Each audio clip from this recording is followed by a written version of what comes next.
Presidio sotto il Palazzo della Ragione dei lavoratori di DPS, società che gestiva 43 negozi a marchio Troni, ora chiusi dopo la dichiarazione di fallimento dell'azienda che contava in Italia oltre 800 dipendenti.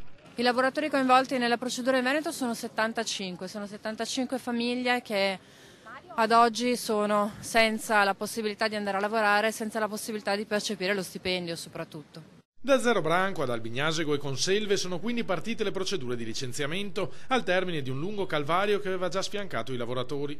Da 6 mesi ormai la viviamo male perché comunque è stato un continuo scendere in un abisso che comunque non aveva fondo. Adesso il fondo l'ha avuto. Siamo arrivati a una situazione che era paradossale, cioè stavamo nel negozio senza poter dare il nostro servizio. Negozi vuoti, gente che entrava e neanche chiedeva, usciva.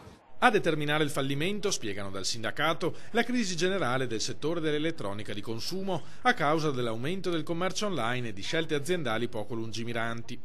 In mattinata i dipendenti hanno chiesto e ottenuto un incontro con l'assessore regionale al lavoro Elena Donazzan, che ha promesso di sollecitare l'apertura di un tavolo al Ministero dello Sviluppo Economico sulla situazione della società e del comparto e di attivare le politiche regionali per il reinserimento lavorativo dei dipendenti nel caso non vi fossero manifestazioni di interesse da parte di potenziali compratori.